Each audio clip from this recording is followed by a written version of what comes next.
Late night in the Midlands. How are you? Good evening, Michael. I'm fantastic. How are you? I am doing just fine, and it's great to talk to you tonight. And I do thank you so much for taking time out to be with us. Oh, no, it's my pleasure, for sure. All right. Well, we've got an interesting topic here tonight, and I have been all over the Planet X News website. And I tell you, I find a lot of interesting stuff there. I'm going to be spending a little more time there. It's full of goodies. So I thought maybe we'd start out with a little bit of background and what I mean. Most people probably don't believe when they hear about something like this. So what got you going down this Planet X trail? Well, I'll tell you the story. I work in the nuclear business, and I was up at a nuclear plant working, and there was a colleague of mine that mentioned the fact about this Planet X. And I've always been interested in, science and the stars and UFOs and all that sort of stuff. So I kind of tweaked my interest, but I really didn't pay a lot of attention to it in the beginning. And then one day I thought, oh, well, I'll check it out on the web and stuff. And I went around. There was lots of information on this Planet X. And when I got to Planet X News, I kind of liked that site, and I started to read the stuff. And I'll be honest with you, Michael, I was a skeptic. I did not believe that there could be this rogue planet with a bunch of others with it coming into our solar system. And I just didn't believe it. It took me, I think, it still got my curiosity, though. And I think it took me 2 years before I'd even believe it. That's how long it took me for researching this stuff, listening to people, find out who was credible, who was not. It took at least that long to find out, who was credible and who was giving out some good information that I could believe. Right, and that's the key. Who's credible? That's been my experience. I've been doing this for 8.5 years, and I have had several guests on about Planet X. Some of them have now retired and they're not around no more. But a good majority of them, I don't have back on because I've found where they have been. They're just in it to fill their pockets, and they're taking advantage of people. And you know what? And I agree with you 100%.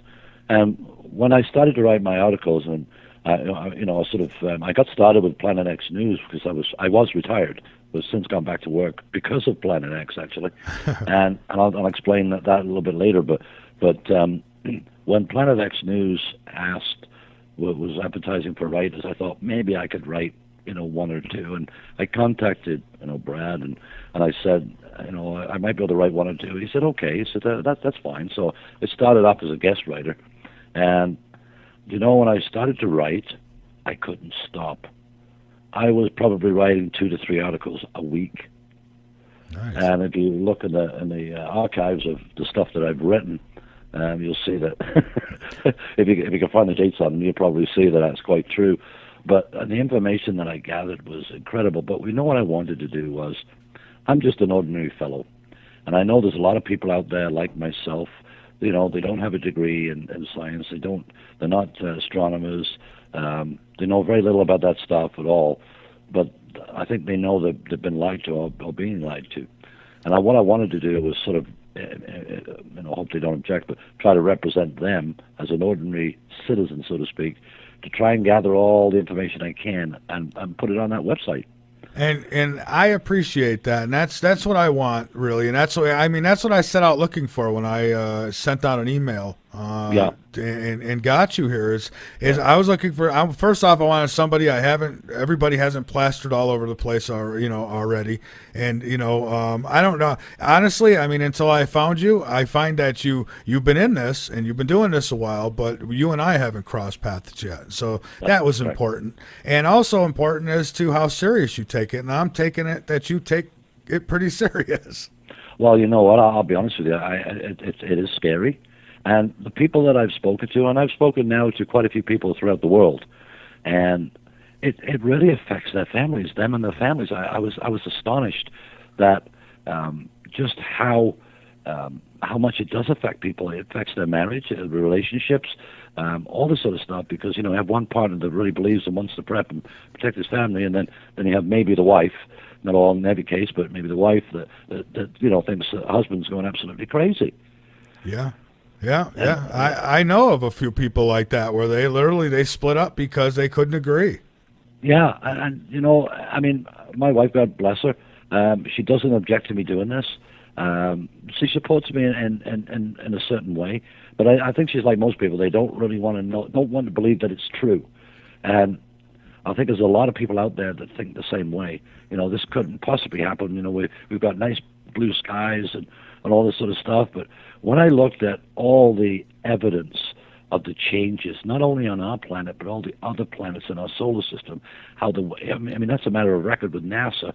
The weather on Venus and all these other planets has gone absolutely haywire. And that just doesn't happen. Something has to cause that to happen. Yeah, and there's always excuses for this stuff. I mean, I've had some say, "Oh, well, that didn't really happen. People are making that up." But I know for a fact that these other planets have been affected temperature-wise. Oh, yeah, they have actually violent storms on these planets now, which they never had before.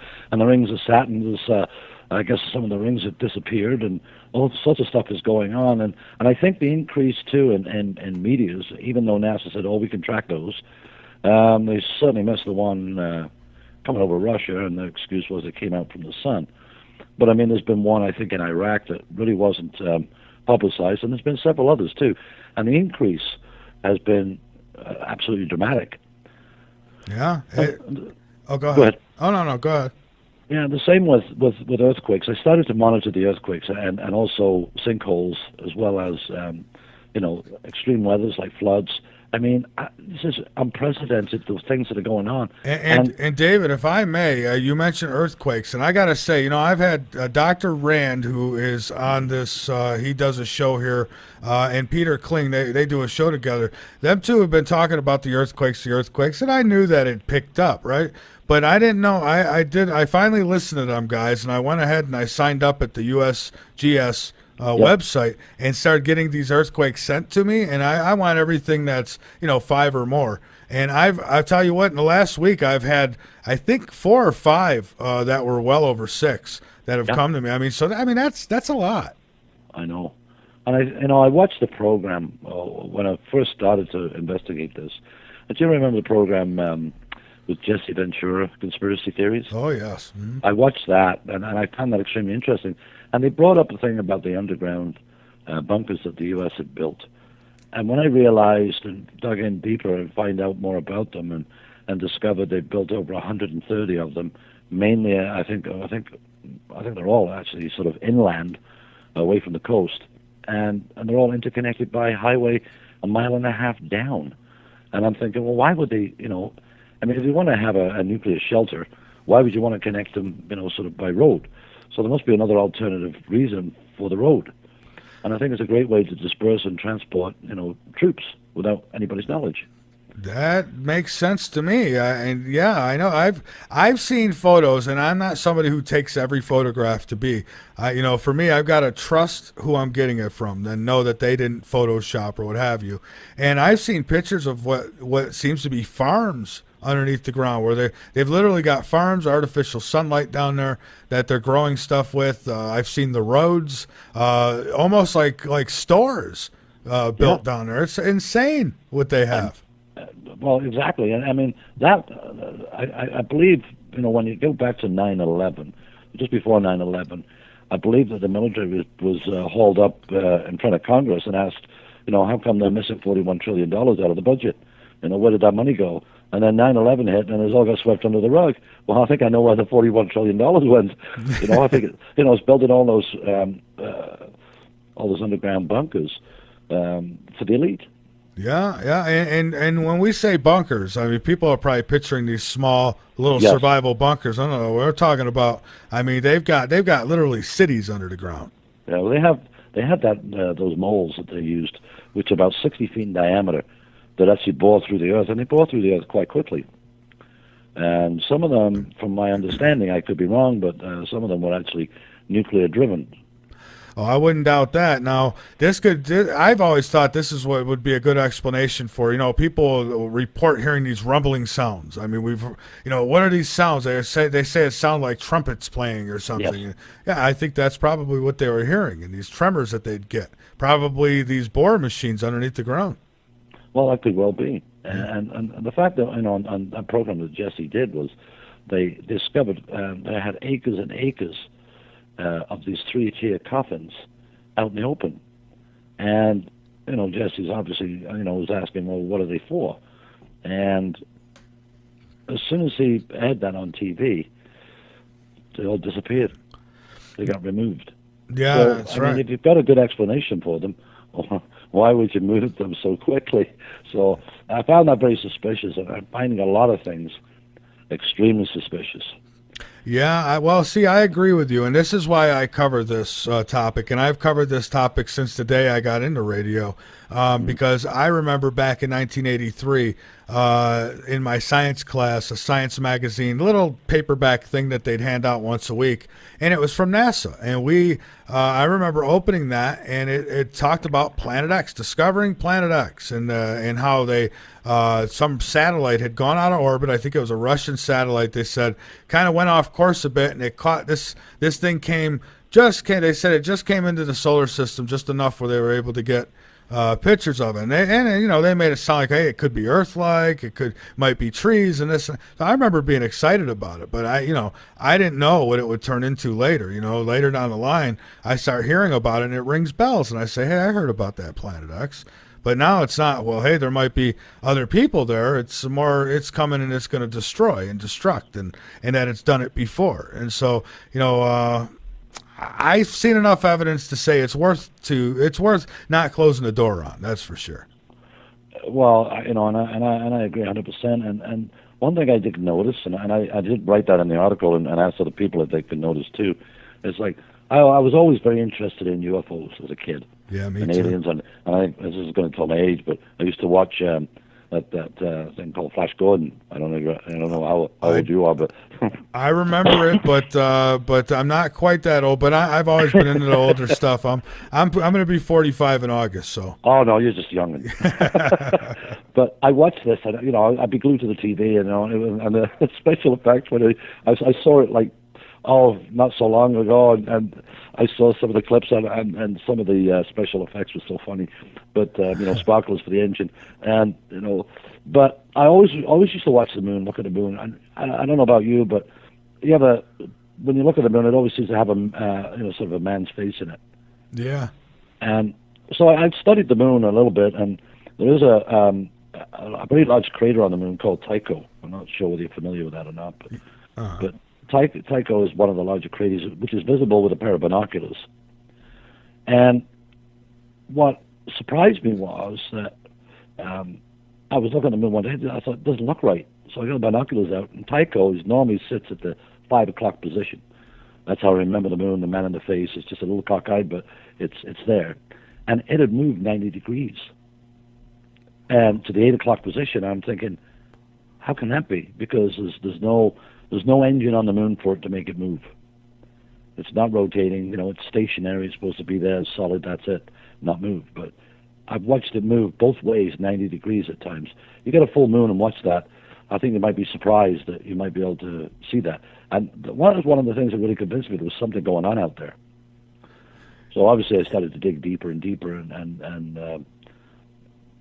find out more information. And again, it's from the people I think that are credible, and I've actually contacted one person. I'm not going to mention names because I don't want to, single people out. But I contacted one person who is quite well known, and I asked him a question and stuff like that, and the reply I got was not really what I expected. Let's put it that way. I'm more or less wasting his time. So, that disappointed me too, because people want to know things, and if we can't get that message out in an honest fashion. And give them the information, because I have conversations with people, and I try and blurt out in 15, 20 minutes, what I've learned. Right. But I've learned this: you cannot convince people in 20 minutes what took me 2 years to be convinced of. All you can do is make them aware, and then they're going to have to find out for themselves. That's right. My kids will sometimes, they're older, they're teenagers, but they'll sometimes come to me and ask me, Dad, what do you really think about this? And I mean, do you think it's BS or is it? And, I tell them, I say, well, do I think that you need to worry about it? No.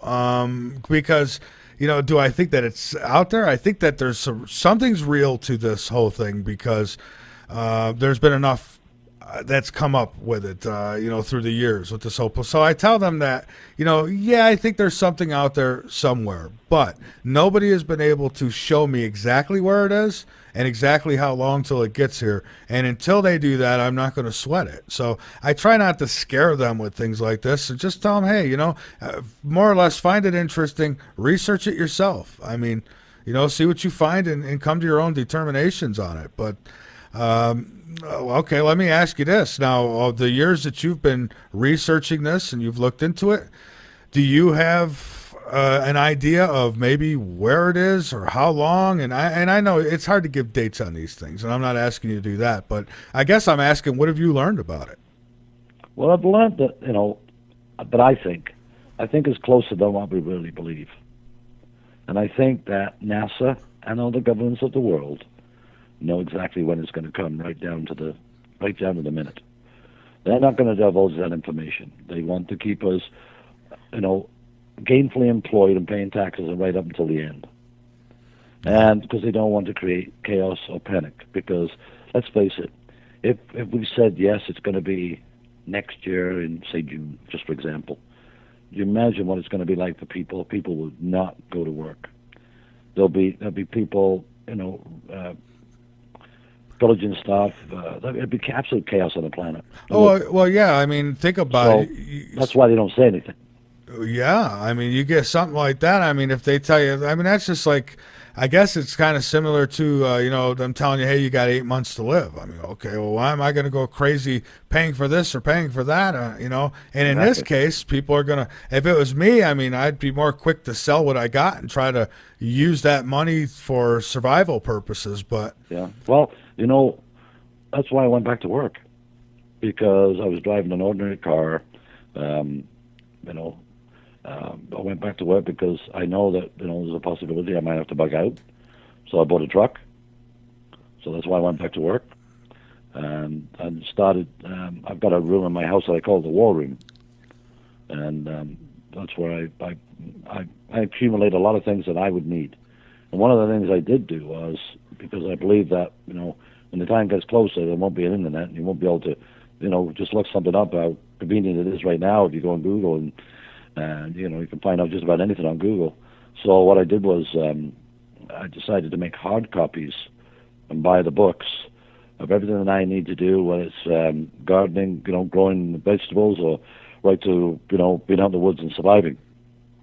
And I recommended that with some of the articles that I put out there. I gave a list of things that really you should have, and I've been accumulating those slowly. Because, the everyday guy doesn't have thousands of dollars to go out and get all the equipment that he wants. Right.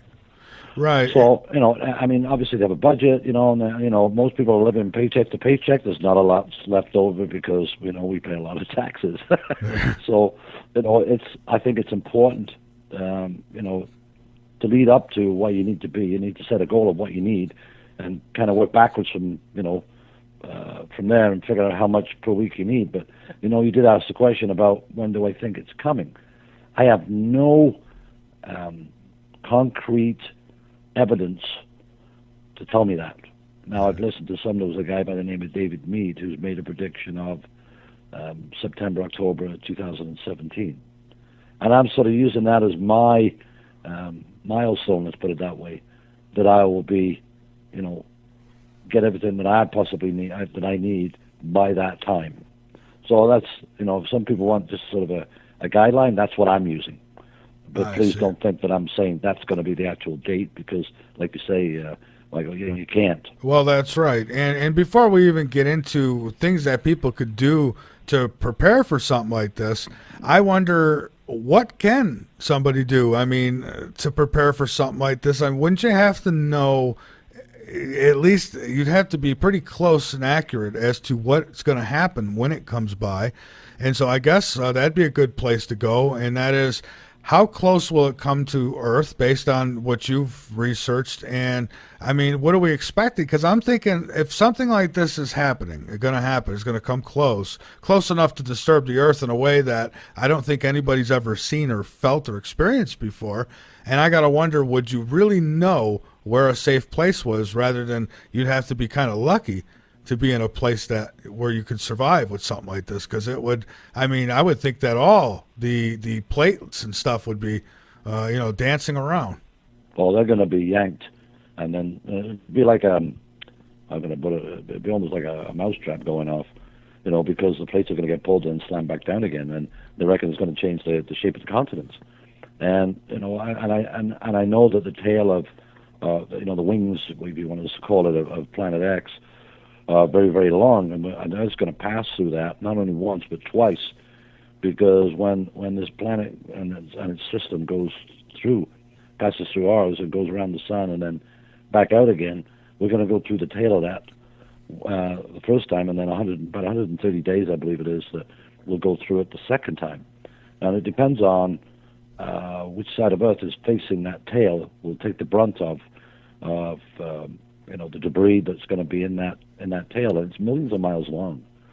So if you ever watch that movie 2012, where you see it's raining those sort of bus-sized meteors coming down on fire, I imagine it to be something like that.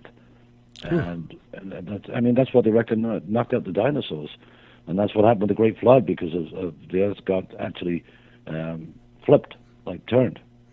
And I believe that the Earth travels at about 1,600 kilometers, about 1,000 miles an hour at the equator.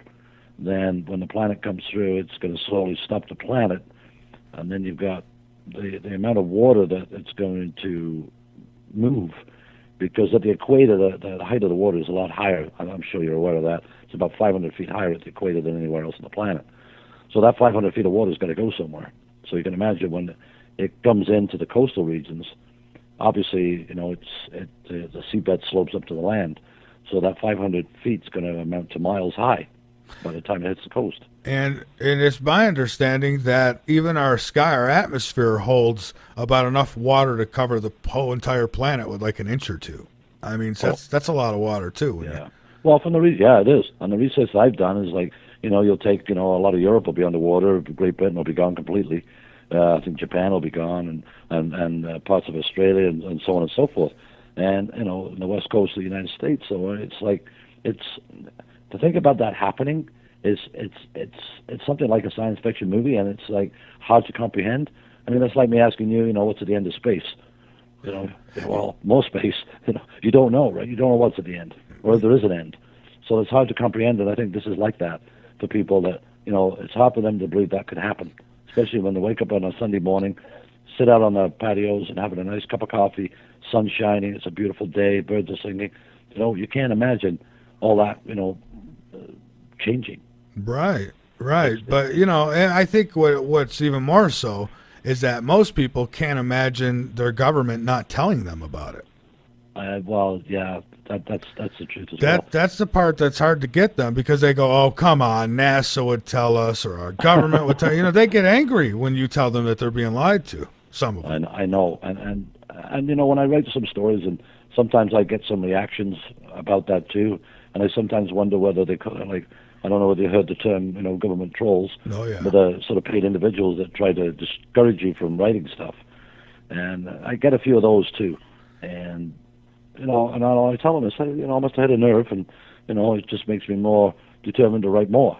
And which it does. I want to know the truth. Me as an individual, and I'm sure there's lots of people out there do as well. I mean, I get laughed at and ridiculed, and I'm quite used to that, and, I'm okay with that. People have their rights to their opinion, and, so be it. But, I mean, I took up my gun license. I got those for a particular reason. Good. I go target shooting, but, I know that I wrote a story on what it's going to be like in the aftermath, and it's not a pretty story, but it explains a lot of things that you have to think about in the aftermath of, especially when you have no food, no water. What do you do? And you've got millions of other people who might be walking around looking to take what you got. Well, yeah, I know. I had somebody say to me, "Oh, it's no problem. I got a hunt. I'll just go out and shoot some deer." I said, "Then you got to consider there's going to be probably thousands of other people watching you shoot that deer and want to take it." So it's like it's not as simple or as glorious as it sounds. It's going to be one of the most ugliest things ever, and it scares me to death. Yeah, it is. It is scary when you think about it. And if you want small examples, I say this often to my listeners. If you want small examples of what it'll be like, look at Baltimore. What happened there with just a court ruling. Look at what goes on Black Friday when people go to get their special deals at the stores. They'll stop grandma in aisle 5 to save $100 on that TV. Well, look what happened to that poor guy at Walmart that opened the doors.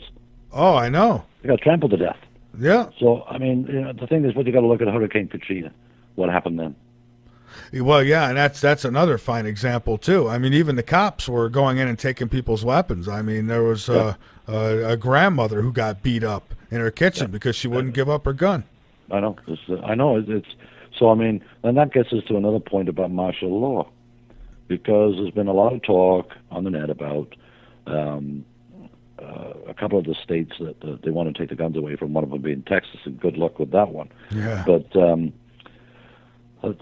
mean, it's. I know that Jade Helm came and went, and there was a lot of hype about Jade Helm. And yeah, I think you're familiar with the Jade Helm. Very familiar, yes. Yeah, and you kind of wonder, that was a big exercise. And then I looked at all the Walmarts who've got fencing around them now, and just kind of wonder what they for. Yeah, I've heard a lot of talk about that too at the Walmarts. Now, here's what hurts these things: is you get people who want to be YouTube sensations, and they'll go to a regular Walmart and they'll film, so they'll find a military Jeep, and they'll go take a video of it, knowing darn well that the Walmart's open and that people are in it, and they make up story. They lie, they try to fearmonger to get the highest hits. Yes, I know, and I see that, and I recognize that too. You're absolutely right, 100%. And I wrote about that too. I was really annoyed that people do that, for the sensationalism. I'm not in it for that at all. And it's funny because when I started my new job, when I got there, there's a couple of people sort of went, "I know you." And it was kind of funny in a way, because I'm not used to being sort of recognized when I don't know people, and I kind of had to chuckle to myself a little bit, and I wrote about that in an article too, and I got a real bad comment back saying, get over yourself, so to speak, but they misunderstood what I was trying to get across. It was for me, it was kind of nice that people had read my stuff, and I was getting the message out, and I felt great about that part. Right. And but as regards to feeling like a movie star, no. That's not my intent. All I want to do is get the message out and hope I can help people. I believe that I've helped some with their relationships, hopefully with the articles on how to get over, sort of how to lead a double life, which is very hard to do. Right. Because I'm living that now. I mean, I have to make plans with my wife to do this, to the other things, the regular things that you plan for in life. But then Triple D comes up and has to say, okay, now what have I got to buy to prepare for, what's coming? So then that's stressful. It is stressful. Now, here's the biggest worry of mine. If I was going to have a worry for the aftermath of a Planet X coming through, okay, if the people are not scary enough and those kinds of things, and of course the floods and the meteor rocks and all that stuff, how about, now you work in one, so you might have thought of this, but how about the nuclear power plants? How do you survive that? You don't. Well, that is the problem. And see, when you have spent fuel then is transported into a pool, an Olympic-sized pool, where it's kept cool. Once there's no hydro, no pumps, and the water's not circulating and they're not filling the pools, then what you're going to get is like a bunch of Fukushimas. Yeah. That's what you're going to get. And the radiation area will be quite large. And, you're going to have a meltdown in every one of them. And unless you can neutralize them, but nobody knows how to on this planet, then we're in big trouble. I mean, like, if you take that fiasco with Fukushima right now, the amount of plutonium and the pollution going into that water is unreal. And the damage that it's done is irreparable. Because, I think it's got a half-life of 100,000 years or 50,000 years or something. I can't remember the exact number, but it's like a long time. So the effects of that's going to be felt for a long, long time. And now imagine over 100 of those things going down. I mean, the whole planet would be worthless. Those people who are in the ground, hiding out in the ground, they'd have to stay there. Yeah. Oh, yeah, that would be there too. That would be there too. They live and die there. Yeah. Yeah. I know. So you kind of wonder, like, do you want to take me out real quick, or Do you think that the whole they plan on sending some people to Mars and all that? Do you think that this is? I kind of in the back of my mind I think, oh boy, what a perfect way of getting the elite off the planet. When they know something's going to happen. I mean, you know what I'm talking about, where they're vetting these people to do a reality type show and a one-way ticket to Mars. Mm-hmm. Yeah. Well, the thing is, I don't think they're ready to do that as yet. And I think Planet X will be here long before those plans will fall into effect. I think they're running scared, to be honest with you. Well, they should be. They're probably more afraid of lawlessness than they are of even the planet. Oh, absolutely. I mean, because just think. I mean, at that point, if you run into Hillary Clinton, I mean, you got nothing to lose, right? No, just have Donald Trump go in and meet with her. Yeah, there you go. That would work out pretty good. Yeah. But I know that people. What I try to write is to stimulate people's minds on how it would be and the best way to to watch for and things to watch for. I mean, you just take regular house pets, for example. The people are starving to death, so are the animals. And then if the animals are out, they're gonna run in packs. Yeah. And if you're out hunting for a little rabbit or something, you could end up being lunch. Oh, yeah, that's very true. I mean, we've even here in the South, there's been times when there's been warnings of these dog packs, and this is civilized civilization. Wait till things break down. You're gonna have little Chihuahuas that are gonna be, hawking you down. Instead of the pit bulls. Yeah. But those sort of things. I mean, I feel what's going to happen. Like, what will they do? Let's say when this comes by, there's no electricity. What are they going to do with people that are incarcerated? What are they going to do with the people that are in insane asylums? What are they going to do with these people? That's a good question. I would imagine the people in the prisons are probably going to wind up dying there. They're probably going to be caged. Power goes out. All destruction. Unless their cage opens on them, they're probably going to be stuck in it. Wow. And I mean, any survivors, I don't see them going to any prisons. I don't think that's going to be at the top of their list to go in and free prisoners. No, so, but you're going to see a lot of cannibalism.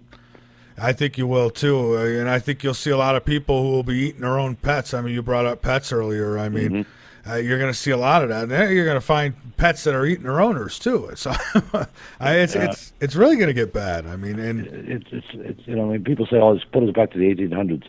No, it's going to push us way further back than that. Oh, we'd be worse off than anybody, because our civilization now on this planet is so dependent upon technology that you take that away. If they can't go down to the Walmart to get their meat and their produce, and people are going to be done. I mean, that alone. So there's just so much going against the human race right now. If something like Planet X is to happen, I mean, the nuclear power plants, the power being on, I mean, you can forget it. You're not going to be turning lights on by a switch for a long time, if ever.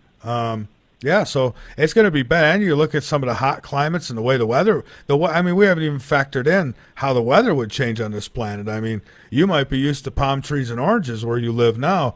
That might be a whole other ball game once something like this happens. Well, that's correct. I noticed even the winter here we had last winter was very, very mild. We hardly had any snow at all, and which is unusual. And I've watched the weather too. The weather changing. I mean, we had snow in the Caribbean. They've had snow in Mexico. The whole. I believe the Earth's wobbling like the moon is. I think it's tilting a little bit. I know the North Pole itself is moving. It's out in the sea now, heading towards Russia at a rapid rate. So I mean, if the Earth does tilt, I mean that's going to create havoc. As regards to the plates, the oceans will get all the water get ripped out of the oceans completely. Yeah, it's and you got the weight of the water is dispersed in a certain way. I mean, you start moving that, you get more weight, different areas of the planet. It's going to change the way the planet sets. Yeah. So but there was one warning they gave us, the USGS did, and that was the possibility or the imminent earthquake off the coast of like Seattle, on the west coast there. And they reckon if that goes, it's going to create a huge tsunami. And they reckon it's ready to go at any time. But what I was curious about was last year at Yellowstone, they closed one of the favorite trails they have through Yellowstone at high season, saying it was down for maintenance. And I'm thinking to myself, well, that's kind of a weird time to do that when it's high season. Yeah. But I wonder what's going on out there as regards to Yellowstone, because there's a huge amount of magma there, and did that let go, it would devastate the U.S. Well, yeah, there's that one, and there's a few others they say that would be absolutely devastating if they went off. But, Yellowstone, I remember not too long ago, the roads were melting. Now, I don't know as though if that's anything normal, but from what I understand, that's not normal. But, I mean, I don't think it would be. Why would you put roads where they're going to constantly melt? So, I mean, these roads were literally melting. They were bubbling, boiling. Yeah. Well, I mean, when you look at the amount of volcanoes that are going off now, I mean, 20, 30 years ago, if a volcano went off, it would be massive news all over. Yeah. Now they're going off, they're not even a mention hardly. We've got 40 of them on the Ring of Fire that are actually erupting. So why is that not hitting the mainstream news? It's almost like there's a gag order on the media. Let's just concentrate on the primaries, and let's not report the rest of the stuff. Unless there's a bit of terrorism, we'll throw that in. But we're just going to concentrate on Hillary and Donald. I tell you, people. I've thought about this now. There is this scenario that goes off in my head. I was just telling the kids tonight too. This is probably going to be the greatest presidential election run that they've ever witnessed in their lifetime. And I'm thinking, I was like, there's a part of me that wonders sometimes, why not throw these two? Oh boy, what attention they've taken, and maybe there's something bigger happening that people are missing, including myself. And I've thought about that. However, I'm a Donald Trump supporter. I'll say that, but I don't hide from the fact that this could be all a diversion. Well, I mean, when I watch CNN, I think to myself, how they could possibly talk about that same person for months, every day, and have a panel on there, and all the experts on there. Well, they've all the. If you go back and listen to what they'd said months and months ago that Donald wouldn't even be in the running, they've all been proven wrong to so-called experts. So yeah. But you're right. I think this is like the smoke and mirrors just to keep people's attention away from what's really, really going on, and I believe that.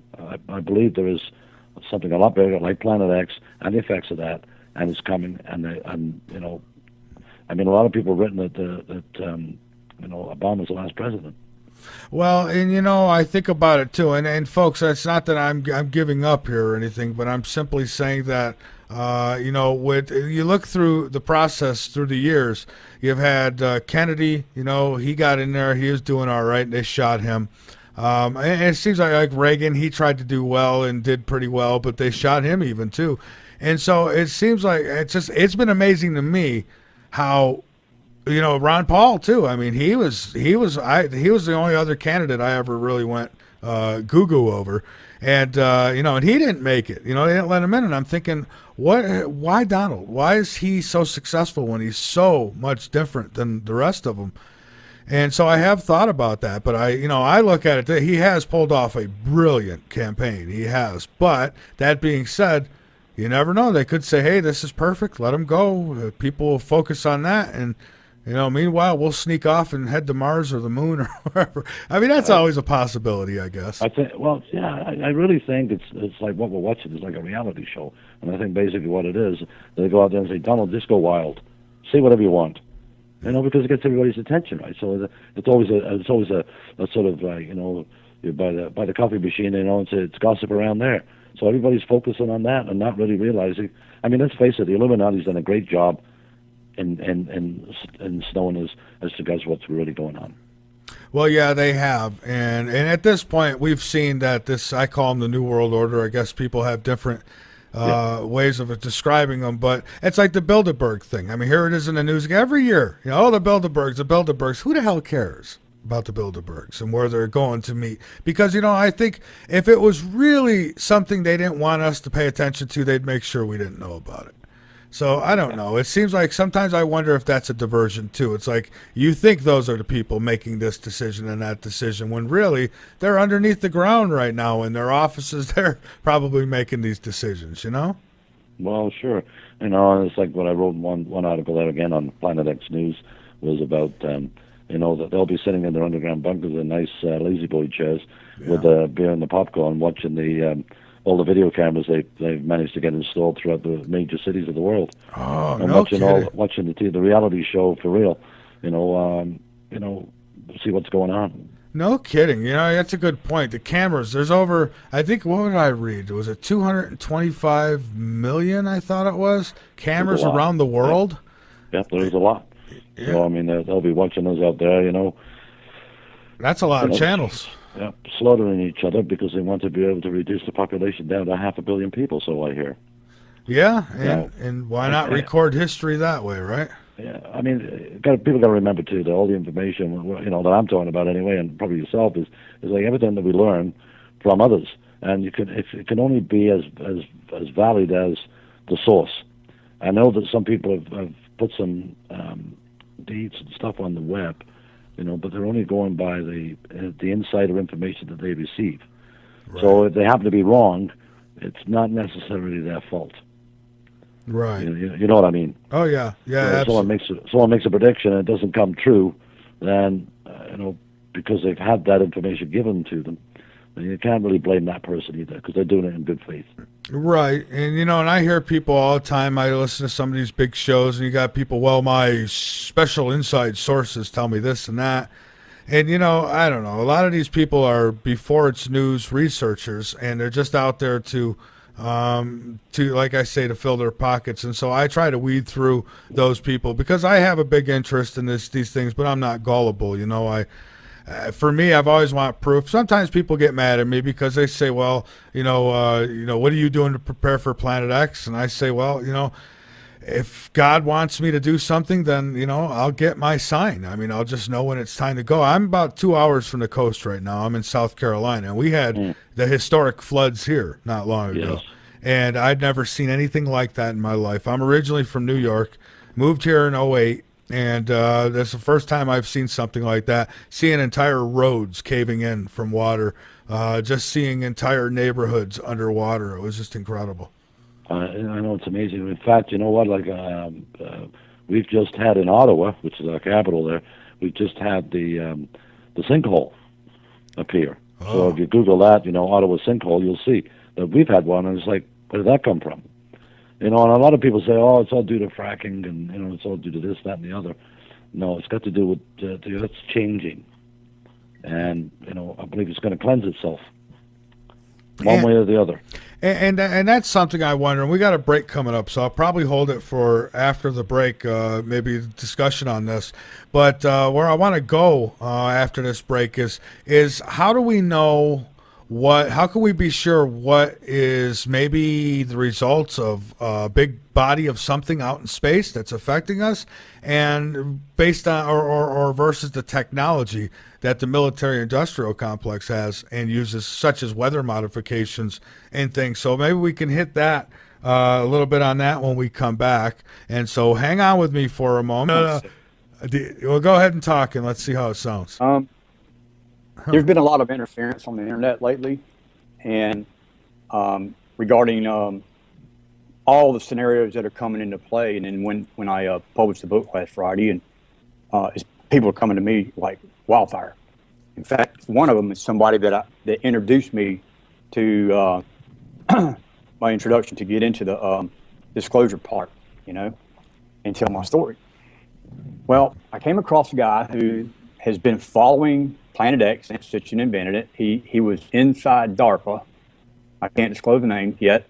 And he told me some very interesting things over the weekend when the rapid sales and interest in my book came about. And he told me straight up that until some other person died, he couldn't say anything. Well, he did. And he's the only person that knows what he knows, and he's got some proof to do it. He flat out told me the Nibiru system is 700 or so years from getting any problems with the planet Earth tilt theories. But now you said since Stitchin invented it, just for the record, Stitchin didn't invent Planet X. He actually, his thing was the Nibiru, and I mean it's the same really, but I mean I think this came along even well before him, didn't it? Well, I'm going to be a little passive here because I have had other people come out towards me just recently and sent me their online video of his determination of the chemtrails and the alleged UFOs and all these other things. And when I watched it, and this is just going to be astounding what I'm fixing to say. Okay. I watched all 2.5 hours and me trying to respond to everybody buying the book and all that too at the same time. He accidentally crossed, and being a video editor, he used two certain filters, like the guy that came on the other night somewhere about they had this thing they could actually see what's in the skies.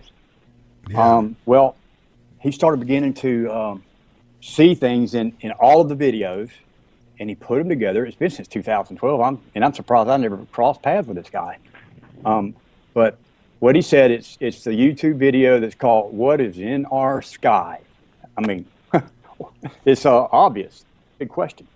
Well, when he broke it down, acquired some very interesting, detailed documentations of the X-17 or the 71. I forgot which one it was, but when he analyzed all this information and put it in his comments, it hit me right upside the head. Oh my God, it's in my book. And it's also in the air of the chemtrails. It's the nanobot technology. Well, they have certain cloud formation. People think it's all this, it's all this whatever. It's our own military that are making these things. Believe in them because it's a hologram technology, super hologram technology. The metals in the air and the ships they use are invisible, and they have multiple attached, and they're drones, thousands. In fact, there's 30,000 plus mama ships that detach from under. It's like an aircraft carrier, and I'm gonna be doggone if I didn't catch one on video at sundown today. Had the exact same features that he's showing everybody, and it just blew me right out of the water. And you can go look at it on my Facebook page to tell everybody, yeah, Ben's right. Well, I don't want to be the one to pop everybody's bubble about Nibiru, but well, I do want to look at it. I'm going to bring it up here. I'm going to text it to you. Hang on, just a sec. I don't want the server to go down yet. Okay, and let's get Dave's opinion. David, what do you think about this? Nanobot. I'll tell you now. If Nibiru never comes, I'll be the happiest man on this planet. Right. But myself, I believe there's so many changes going on. Whether it's Nibiru or not, if a catastrophe hits, the result's going to be the same. It could be Nibiru, it could be a meteor, it could be anything. So I certainly believe there's something out there that's coming our way. There's been so many pictures that have been sent to me, and they're not all lens flares. There's something out there. I'm fixing to tell you what holographic, I don't know. Yeah, I'm fixing to tell you what it is. It's the super hologram program that the United States Air Force has and has been using since they started doing this. It's to generate mass chaos and fears in individual, like the religions. They're gonna, and it's been talked about all over the internet.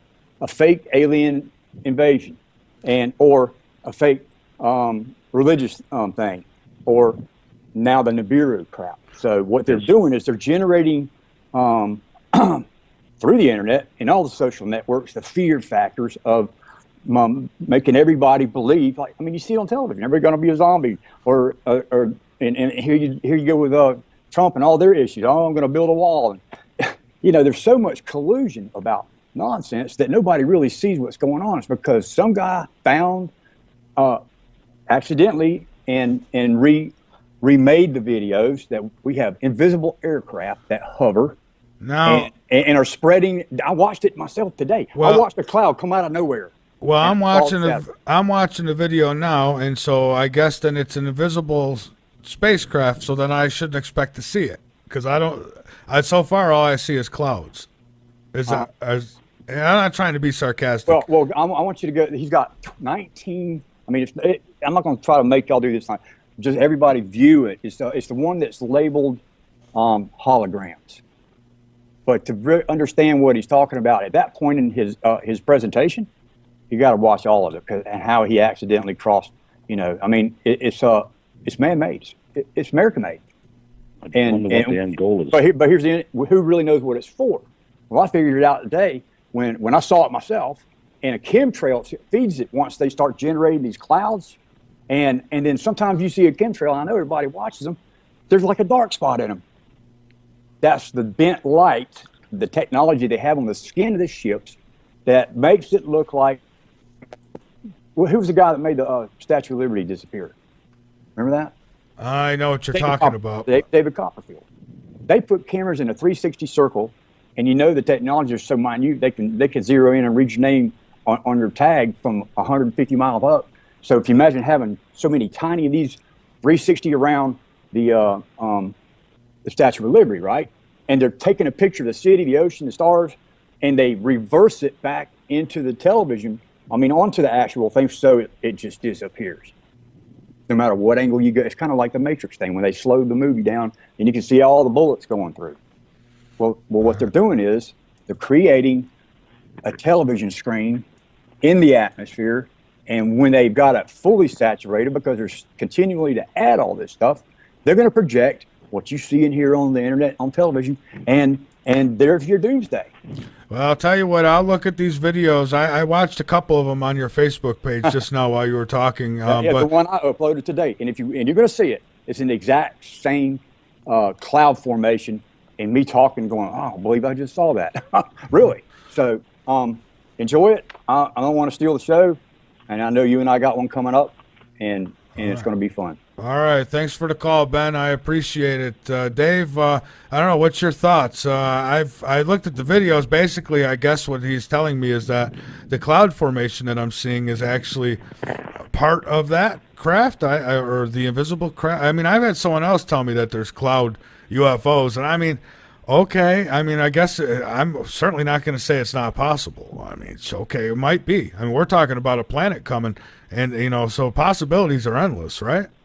Well, it's like anything else. The technology they've got today, we don't know about. They're probably, leaps and bounds ahead of what we know of today. So, I don't rule anything out. Yeah. Because my only question is, what is the purpose? Is it control? Like you said, fearmonger, creating fear in people, or what? What's the end result? Well, you got to wonder if planet Earth hasn't been turned into one big giant research lab. Yeah, well, you could take it to the nth degree too. Some people say that the moon is really not real. It's like a big balloon. Yeah. Or the Earth is flat. So, my Lord, yes, the flat Earth. This comes up often. I've been hitting the web a lot. I'm sort of chuckling to myself. But. So then there might be a flat Planet X coming at us. But you know what? I'd like to say this though. For those of your listeners that maybe can't get through or whatever, all they have to do if they want to contact me and ask me questions, by all means, go to planetxnews.com and, leave me a message on there. I always answer everybody.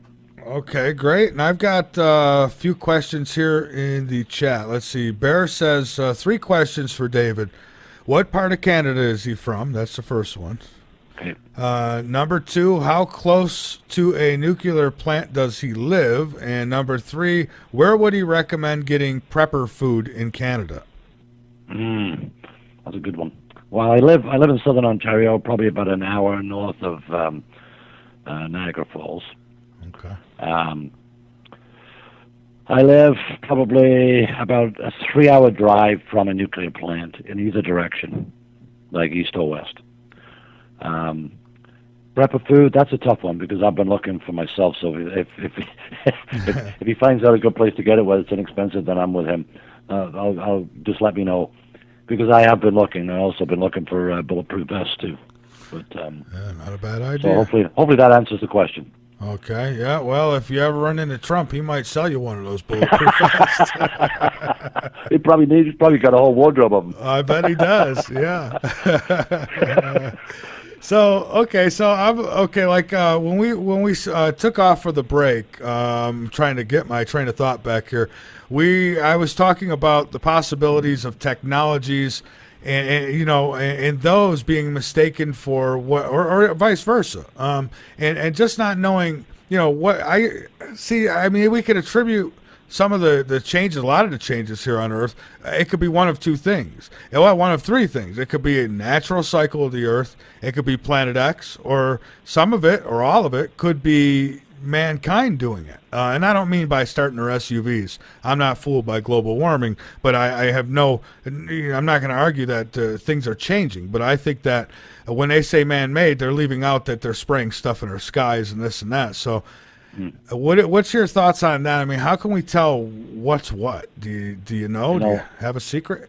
No, I think today it's hard to know the truth. And that's what I've been trying to find out, is the truth. It's one of the hardest things ever to do, because all I see is many, many lies. I mean, you take a look at CERN. What's that for? Yeah. Colliding molecules together like that. I mean, what else is it used for? Same as HARP.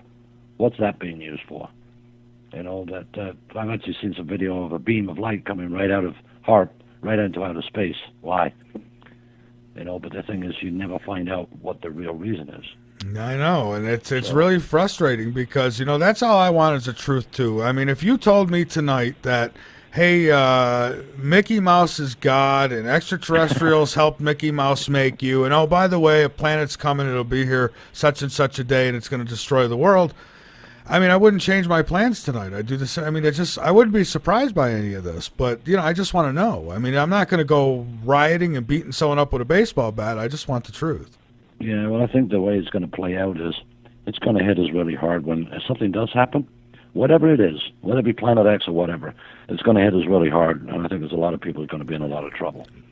So like you said, there's nothing wrong. It's intelligent to be prepared for any scenario, whether you believe in Planet X or not. Like I said, I'm not here to persuade people to believe in that either. I mean, I believe in it myself because of the evidence that I've researched for 6 years. And I do get people that, I talk to, and they'll come up with their ideas within like a 20-minute conversation and say, no, it's not possible. And I say, well, what'd you base that on? And, they have a hard time, answering that one. But it's about keeping an open mind. And that's one of the reasons I liked having you on, is because I know you believe in Planet X. You're not trying to sell it; you believe it. And yeah, exactly. I mean, if my next door neighbor doesn't believe in it, that's fine. That's a choice. I mean, we have freedom to do that, and I like to maintain the freedom, but I think the freedom's been taken away and we're being controlled. And I don't like that. I would agree. Now, what's your thoughts on Planet 9? I was reading some of your articles, and at least at one point, it seemed that you thought Planet 9 was a decoy. Yeah, I think so. I think that there's been so much hype about Planet X now, because it's really, really taken off like a rocket. And it's flooded, the alternative news. Yeah. And I think that NASA had to come out with something just to divert the attention away from Planet X, and saying, well, there's one right out there, but it's not sort of headed our way. But we've discovered it, and it's out there, just to satisfy people. Say, yeah, see, it's not Planet X, it's Planet 9, it's way out there. We're just going to carry on, go to work, and pay our taxes. So I do believe that's a decoy. I believe a lot of things are decoy, and I believe that the government has a relationship with Hollywood too. And I think all those movies that have come out, I think there's a certain amount of truth to how this is going to play out, and they know it. Yeah. So, I mean, again, that's my personal belief. I mean, people tell me I'm out to lunch, or they look at me like a two-headed camel, which is fine. But I mean, I don't know what it is. It's just that I take a lot of convincing. And like I said to you, I spent 2 years trying to convince myself of that, that it was true or it was false. I was either way, But with all the evidence that I've seen, and I look at what the government's doing, what the world governments are doing, and they're all doing the same thing. Russia, China, Japan. I believe that England's going to suffer greatly, and I don't think that you'll find that the Royals will be there. I think they'll be at Denver Airport, underground. They have a little complex there too, by the way. So, yeah, I think a lot of different countries have prepared in different ways. I see strange stuff all the time. Look at China; they made all these cities. It's like ghost cities, and they're empty. Yeah, I mean, what is that all about? Exactly. Well, in Switzerland itself, Switzerland has enough underground shelters to encompass our entire population. Jeez. So, you look at the seed bank in Finland. There's millions upon millions of seeds stored there from every country in the world. And then you look at Australia. I mean, I hear from people all over the world. I've got, from Colombia to Australia, to India, and they tell me what's going on in their country. So you're getting it firsthand. I mean, there's so many things going on in Australia that's not being reported. Massive flooding there too. Extreme heat. We've blown every record in the book for extreme heat, ever. Yeah. So what is causing that? Nobody's come up and given me a good explanation to say this is it. I mean, they're talking about, the cold spell was a vortex. Why didn't we hear about a vortex 30 years ago? Yeah. All of a sudden they come up with these fancy names to distract what's really happening. And they say, global warming, the North Pole's melting. Well, sure it is. It's melting from the bottom up because the volcanoes are active. The South Pole's got more ice down there than it's ever had. So, the global warming stuff, I think, is another, lack of a better word, a bunch of crap. It is. It's a farce, and I've spoke to a gentleman who was involved with the climate study. He came out and talked about it on my show years ago, and a couple times. And I mean, he showed the facts. The data has been tampered with. They never even looked at satellite data that would have showed that the planet is not warmed at all. It's not that the planet's warming. It's there's things going on in the atmosphere that are triggering weather patterns. I mean, you look at Texas. All the flooding they just had. And then Florida with the hurricane. I mean, you would expect things like that with hurricanes, but I mean, we're seeing a lot of activity, earthquakes in places where they don't normally get earthquakes. Correct. Yeah, all kinds of flooding, and every time there's a storm, it's this is historical. They're all historical now. I know we break it. I mean, Britain was in floods. It's like Europe too. It's everywhere, and I think all this stuff has not been correlated and put in a package and put on the news and say this is happening, this is happening, this is happening, this is happening, and here's the reason why. Nobody's done that. No. Everybody's keeping it quiet and hushed. And, we're not getting news anymore. No, they read off their teleprompters. There's no investigative reporting anymore. It's like with the CNN, and it was on the internet too. They're using actors now to interview for disasters. They use the same person for the Boston bombing as they did for 9/11 as they did for the train wreck. The same woman. Yeah. So, I mean, what woman comes out of a train wreck with her glasses on, not broken? It's like that blows me away. So I mean, the problem being is we're so busy with our lives, Michael. I think that people just take a quick glimpse and believe what they see on the TV. I mean, I can remember my grandmother saying, it's on TV, it's got to be true. I know, and we're into that kind of, sort of information, zombie-like sort of mentality. Well, I mean, I go to the cafeteria at work, and it's like looking at a bunch of zombies because every one of them's got a cell phone around with their heads down. Nobody's talking. It's quiet as a mouse. I thought it was in a library. Yeah, I see that if I go to a restaurant or anything.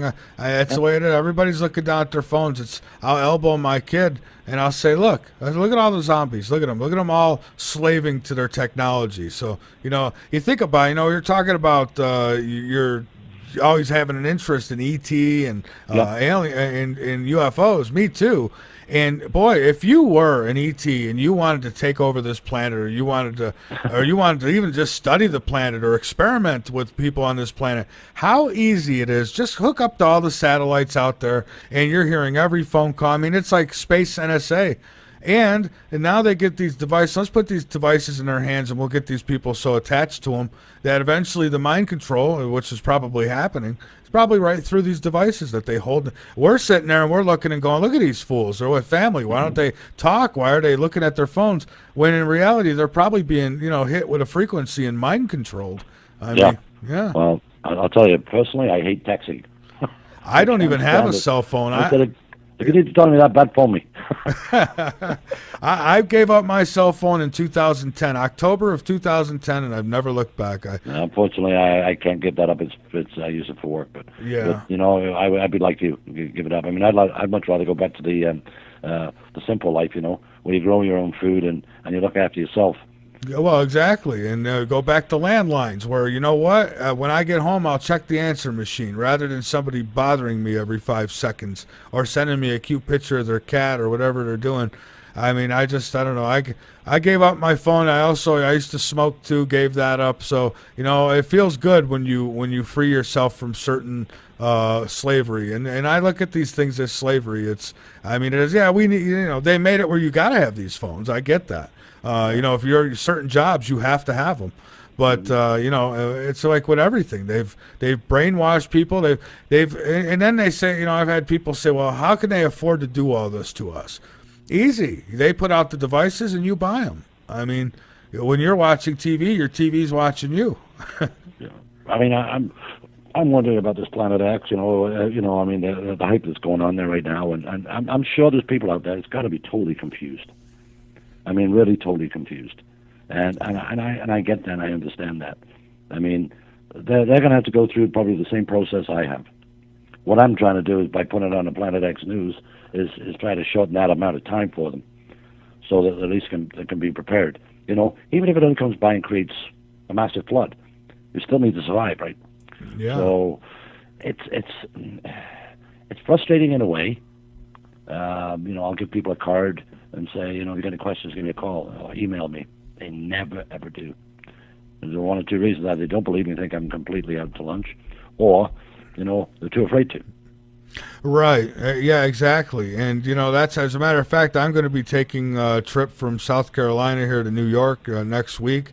And what I do when I hit the road, it's all, people say, oh, nice, you're going on vacation. No, not really. My work, I'm always doing this. This never leaves me. I got boxes of cards. I'll be passing out cards. I got extra books here that the authors send me, extra ones to hand out. I'll be handing those out. I'll be getting the word out. And I bring up conversation when I come to these people. I'll shake their hand, tell them, hey, this is what I do. Have you heard about cancer cures? Have you heard about Planet X? Have you heard, and I bring these things up. And this, I love it. I mean, I love it going around when I get a chance to do it. I'm also going to be taking a trip to Minnesota later this month as well. And on the way, same thing. Cards, I stop in every state. I stop at those welcoming centers. I go and I force the truth on people, whether they like it or not. Mm-hmm. Yeah. Well, it's like, I know, like, remember that story about, getting into UFOs a little bit, about Travis Walton, Fire in the Sky. You remember that movie? The most credible UFO abduction story I think that exists. I think it's the most credible, in my opinion. Well, he's coming to my city, and we have next month an alien cosmic expo going on.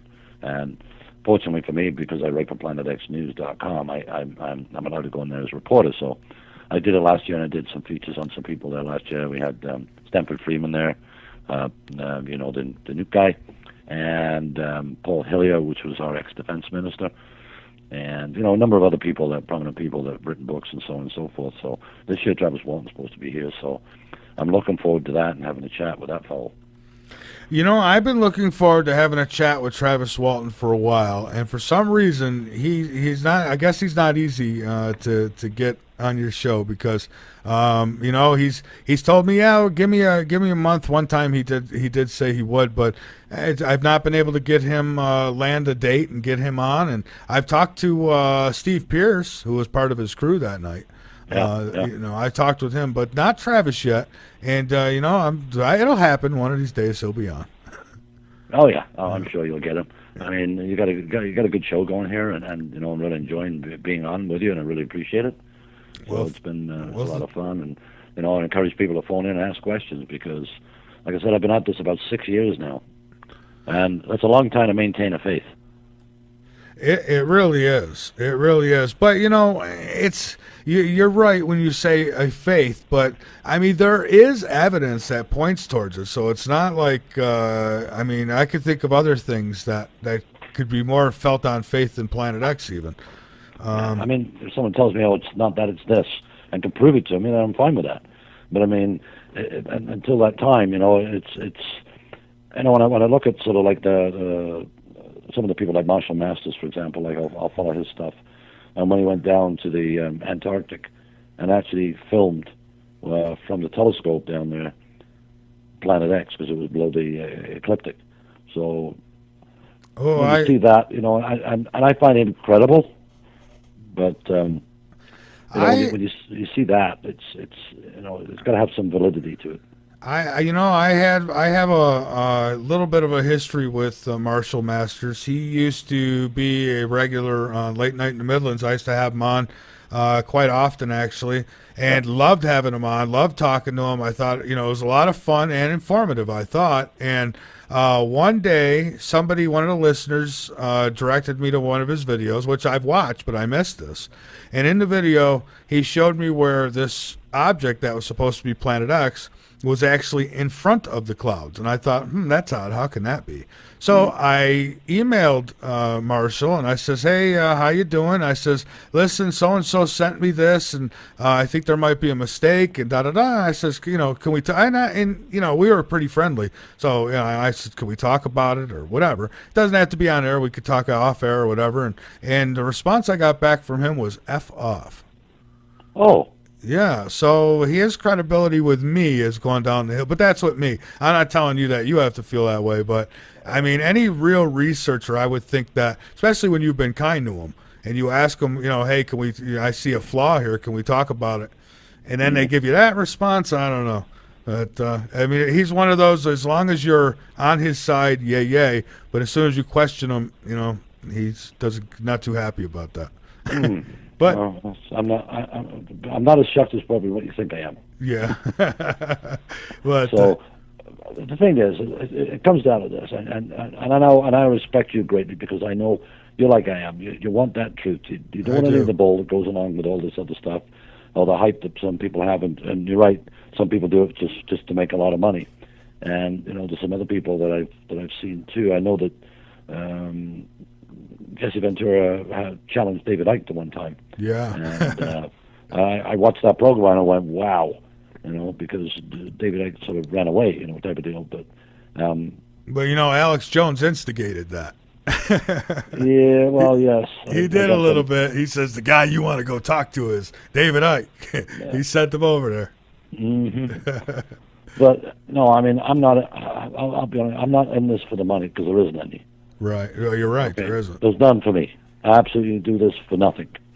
So, if people think I'm doing this, making a lot of money, well, sorry, there's no money in it.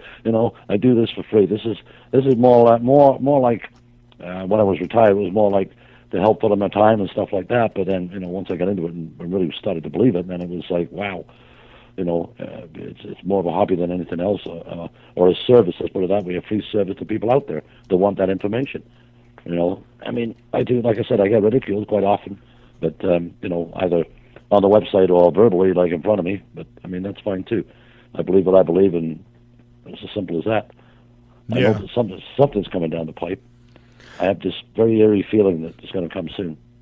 A lot of people hold that feeling. I mean, I've had people who've told me that they've had dreams about these things happening, and I'm all for. I want to hear people's dreams and all that stuff. So if anybody, if you've got an idea what's coming down the pike, we'd love to hear from you. If you've got a question, we'd love to hear from you. We're going to take our last break here in just a couple minutes, and then you'll have your last opportunity for call-ins, folks. Would love to hear from you. But David, there's I've had many guests on. Some of them, I'm still friends with, and they, I still have them on periodically. But I have them on for the conversation, and it's like, okay, so it didn't happen when you said it was going to happen. But they really do believe it's coming. Now, the ones I have the problem with are the ones who, if you're going to be a real researcher, then, you got to expect that people are going to come at you with some tough questions, and you should be willing to. And I mean, I grant you don't entertain the trolls, because there's trolls in every field, no matter what you cover. Yep. But you know, they should expect a little scrutiny and expect to have to defend some of their work and you know, so those are the ones I like to have on, because sometimes we get listeners who, you know, they're all over the place. They point stuff out. Now, I had one guy who's mentioned in the chat room, so I'll bring it up. But he, you know, at first I thought he was a listener and stuff, and then he got a hold of me. He insisted he had to talk to me. And so I went ahead and did private conversation with him, which I don't do too often, because I find a lot of time people waste your time and they just want to hold you up or what have you. But I did. And he showed me a video, and you know, he showed me the flaw in, for instance, Marshall in his video. And, you know, and after that, though, he became really persistent. I mean, he got to the point where he was ticking me off. And I started going after him because he started getting to the point where, like, it was a sin to even talk about Planet X. I said, okay, I'll meet you halfway. That picture was no good, and Marshall, you know, certainly don't want to answer to it. But that doesn't mean everybody who talks about Planet X is full of it. That's correct. So. I mean, I met a guy at a shooting range close to where I live, and he didn't know who I was, but I was going to be interviewed with Discovery Channel. We'd had several conversations on the phone, and they actually did an interview with me for about 2 hours, and they were going to do, I guess you got a program there called The American Hero? We might. I'll be honest with you, I don't follow the TV too well. Yeah, but anyway, it runs more in the States. I think you can get it here, but it's rare. But they were going to do that, and it was basically on, they didn't want to have the hillbilly preppers. They wanted to have ordinary, everyday, middle-class people, you know, how are they preparing for this, you know, and why do you believe it, and so on and so forth. But unfortunately, they, you know, maybe because I was from Canada and not the States, I don't know, but, you know, it got cut at the end, at the last minute. But I was, you know, disappointed because I was looking forward to it. And they were going to do a film shoot, you know, with me at the house, and then go to the shooting range. So I arranged with the shooting range that, you know, that we'd be coming down there with a camera crew, and I was talking to this one fellow here, and he asked me why, and I explained to him. He goes, I know all about that. He says, he showed me a picture on his phone. He said, I was taking a picture of a plane. He says, and it was my wife that noticed a little white dot to the right of the sun. She says, well, what's that? When you actually blow it up, you can see it's like a planet with planets orbiting this planet. And I had a guy, a semi-professional photographer, take a look at it. He said, well, it's not lens flare, and it's not a sundial. So he said, I can't explain what it is. And I posted it, actually, on one of my stories on Planet X News. And, I mean, people did come back to me and say, you know, it's a lens flare. But not every picture is a lens flare. That's true. Not every picture is a lens flare. And speaking of heroes, my cat Kepler, he's my little hero. You know, he's funny, this cat. We got what's called palmetto bugs. That's what they call them here in South Carolina. And what they really are, it looks like a roach on steroids. Well, these things, they fly, and you know, you open the door, they'll fly in or whatever sometimes. And when it gets hot out there, they sometimes could be really pesty. And my cat, he won't mess with them. He won't jump on them and do what a cat should do, but he'll always warn me when they're there. It's like he tells me. He taps me. He stares at it. He's like, you know, Daddy, look, you got to see this. So thank you, Kepler. So that problem is taken care of. These things are huge. They're like dinosaurs. Wow. But live up here. But you know, I hear you with the whole TV thing. You know, I was on my first TV show that I had ever been on. I had Survive. What the heck? Survived? I think that's what it's called. But anyways, it was about ghost stuff, you know. And so I did. That went through. It went nice. It went well. They treated me well, and so, you know, that was my only experience. So as far as, I didn't know that they cut you like that once they, you know, contact you to do something like that. Mm-hmm. Yeah, but well, you know, I mean, that's show business, right? Well, I guess so. Yeah, it is. I mean, in my episode, they interviewed my daughter too, but they cut her out. So. Yeah. Well, I mean, like, when people ask me, well, you know, I mean, you know, they say, well, wouldn't it be better if I went up north and, you know, stayed in a log cabin and, you know, looked after myself there? I said, well, yes, but I mean, you'd have a hard time surviving on your own. I said, because you need a group of people. You need a minimum of about 150 people with all different skills in order to survive. I said, you need people that are able to protect that group. You need, you know, medical people. You need all kinds of different skills, so you can at least maintain some sort of standard of life. Yeah. You know, Yeah. Okay. you know, I mean, it's fine if you live out in the country, you got lots of land and wood and water and you know, stuff like that. I mean, that's a good thing. But I mean, you can't stay awake 24 hours to keep an eye on it in case somebody comes and wants to take it away from you. That's right. That's right. And the show is Paranormal Survivor, by the way. See, it's Oh, yeah. yeah. So you probably know. I think it's really based in Canada. But anyhow, so yeah, you know, and that's the thing. And despite taking water from you, again, I go back to the nuclear power plants, and that would be the biggest, I guess, the biggest problem I see happening is when the power goes out. I mean, those things are going to probably be a last priority. Well, I mean, they've got standby generators and stuff, but I mean, obviously they require fuel too to keep running, diesel fuel or whatever. And you know, once that fuel runs out, then it'll take a little while, but I mean, it will eventually the water will evaporate, and there they are. Yeah.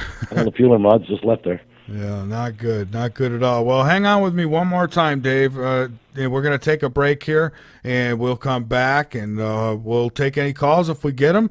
Again, last chance for calls. There is a couple questions in the chat, so private message to me, and I'll get to those as well. David, one of our listeners asked, what would be, in your opinion, the best places to be when this happens?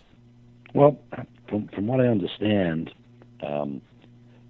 Saskatchewan or Manitoba here in Canada is probably one of the best places to be. Certainly inland, if you're in the U.S. I think it's Denver, which is like 4,000 feet above sea level, I believe. Oh yeah, Denver, Colorado. Yeah, a lot of the Fortune 500 companies seem to have moved their head offices there, along with some of the government offices as well. I thought that was kind of strange. Yeah. What about the DUMS? I guess that would be the underground facilities said to be in New Mexico, or I guess the same ones that Jesse Ventura went to. Yeah, there's 130 of them. Oh, there are 130 of them. There's 130 of them interconnected by interstate highway. Holy smoke, that's a lot. I didn't know there was that many. I knew there was a lot, that they were big, but I had no idea. Yeah, and they've got a very fast underground train, I believe. There's Mach 2 or something. Yeah. All done by magnets or whatever, or some sort of propulsion. I don't know. No. But yes, the actual best place to be is way up north of Canada. But I mean, it gets really cold in the winter. But I mean, if the Earth does a pole shift itself, like the whole Earth, then we'll end up here in where I live. We'll probably end up at the equator. At the equator, yeah. So, you know, but when the land, I guess some people probably pictured, okay, so the land will move, and they might look at it like an amusement park ride, like they just hang on and they'll be okay. Well, I don't think it's going to be that smooth, is it? No, it's going to be probably one of the roughest rides they've ever had. But there'll be a lot of earthquakes, a lot of volcanoes blowing off like crazy. It's going to be pandemonium. Unfortunately, I know what's predicted is there'll be a great loss of life. And that bothers me. Yeah, there will be. And for those who think they're going to survive in these underground facilities, you know, I think that they're honestly, to me, it seems like they're underestimating the power of what's going to happen. I mean, can man build something strong enough to withstand that kind of power from nature? I mean, I see them being crushed like sardines and being stuck in those things. Mm-hmm. Well, and that's been predicted too. That will end up being there too, and but I don't know. It's one of those things where I understand why they're not telling us, but on the other hand, I wish they would. Right. You know, I mean, let's face it. If you knew in a year's time that we're going to be in big trouble, I mean, really, what would you do? I guess people have to really think about it, right? I mean, you got to live and eat, but I mean, the thing is, I don't think everybody would be going to work. No, I don't think so either. And at that point, I would think, well, what do we have to lose? If people would start looking for the entrances to these underground facilities, there would be a lot. I mean, look what they do to stop a Trump rally. Imagine what they do if they knew they had a week left or even a year left. They'd be tearing the earth apart looking for these things. Oh, I believe so. Yeah, I know. from what I understand, and I can't confirm this, but from what I understand is they are training foreign troops to do the urban warfare in the United States, because the American troops won't go against the Second Amendment and take away people's right to bear arms. So they won't remove the guns. But people from other countries, soldiers from other countries, would care. Yeah. So I believe that they've been training Russian soldiers. Well, we do. There's Russian troops who are here, and there's Chinese troops that are here, and there's UN troops that are here. A lot of this has been reported in Hawaii and different parts of the country, as a matter of fact. But, I've not seen it with my own eyes, but I would say that the information's come from a few sources that I feel reliable, people I trust. Well, I mean, I wonder about that because of the sanctions that the Americans or you guys have put on Russia. Why would they send troops over? That doesn't make sense to me. Well, it could. Well, this was before that I heard about the Russian troops, but yeah. So they might be kicked out of here now. But then again, the sanctions and all that could all be a show and dance for us. That's correct. Yeah. And that's what I mean. The problem being there's so many secrets. We're oblivious to really what is going on. Yeah, we are. Yeah, and so that's why I'm preparing for any kind of scenario that I could possibly think of. I build in medical supplies, I build it up, knowledge, having the books and stuff, hard copies and all that sort of stuff. Keep a good supply of water and tools and everything that you can possibly need to hopefully to survive. I have, and. So doing that, other people doing that, there's nothing wrong with that. I got one of the last interviews with Ann Eller. She wrote a book, an older woman, and one of the last questions I asked her was, what are you yourself doing to prepare for this if you believe in it so much? And she said, at my age, and she laughed while she said it, and she said, at my age, she says, I'm not doing anything. She says, I'm just, I'm not going to survive it. I already know that, she said, but my job is to warn other people about it. So, so there are some people who are taking that approach to, well, if it happens, it happens, and I'm not going to do anything. It's they're really, for those people who have faith in God, really have faith in God. Some of them are really putting that faith in God and saying, well, if there is a God, then whatever's supposed to happen will happen. Yeah, I know. It's funny because when you think about people will believe in God before they believe in Planet X, and I say that, and I'll clarify that, is the fact that we've never seen God, and potentially we've never seen Planet X, or at least I haven't, right? So, but I believe in God, so why wouldn't I believe in Planet X? There's millions and billions of planets out there. There's nothing to say there's not one heading our way. That's right. That's right. So people have to keep an open mind and not be so narrow-minded, because I think it's all the the TV and all that sort of stuff really makes you very narrow-minded, because now we're living in more of a cocoon world than we've ever done. And, well, and I think there's a good portion of people who have been turned off by the disinformation that gets put out there. So some people, I don't blame them for going, oh, this again, because they've been told that the world was going to end so many times and it never happens. Yeah. But meanwhile, these guys keep cashing in on it. And so, but I love it. There's one guy, I won't mention no names, but there's one guy who, because I don't have problems with him, I have any, but he sells some kind of machine that's supposed to rejuvenate your frequencies and make you healthy. But he's preaching Planet X and talking about how I got survival foods and this and that. And I'm thinking, well, why the hell would I want to buy the machine if Planet X is coming? Where am I plugging it in? That's good fun.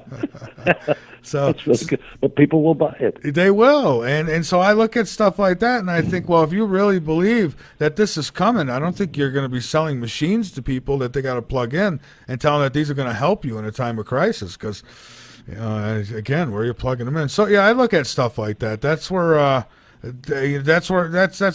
kind of make my decisions on who's really believing it and just trying to warn people, and who is trying to profit from it. I know. And you've heard the story of Peter and the Wolf. Oh, I have, yes. Right. Okay, so when you look at all the false flags that have been promoted, and I say that, such as the Millennium 2000, planes are going to drop out of the sky. It was all over the news, right? So they didn't fly that day, when the clock ticked over to 2000. But nothing happened. And then you take, it's the Mayan calendar, 2012, the end of the world. So they come out with a movie. And, people then see, nothing. Yeah. So, what I'm saying is, it's like Peter and the wolf. And eventually, guess what? The wolf's going to come and eat Peter. Yeah, that's right. Eat the sheep. Yeah. So it's a matter of time. I mean, the evidence, I believe, is out there, being the extreme weather, the volcanoes, the sinkholes, the volcanoes, and when you've got all the planets out there with all the weather going wacky, the moon, the meteorites coming in, all that sort of stuff. Something is making all that happen. That's so right. It's not so far-fetched to believe there is a planet out there. How soon it will come, who knows? Well, we've got nothing but time, right? So. The longer it takes, the better prepared you can be. Well, absolutely. I mean, I've said it myself. It's if it never comes, I'm not going to get angry. It's just me either. I hope it don't.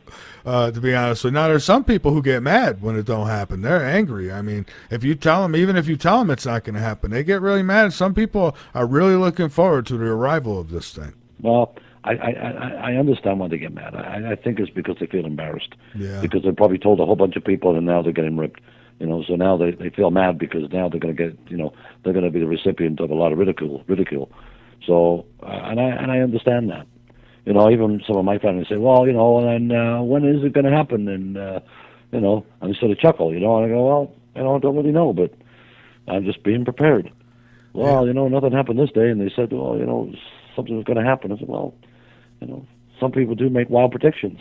Well, I had a guy who was a guest and used to come into our chat, and he used to tell us that the moon was going to implode on a certain day, and that day finally rolled around and nothing happened. And boy, we don't hear from him at all no more. Just disappeared. Well, all you really need, and just for your listeners too. I mean, don't worry about Planet X necessarily. All you need is an X-class flare big enough. It will knock out all the electronics, including the power plants.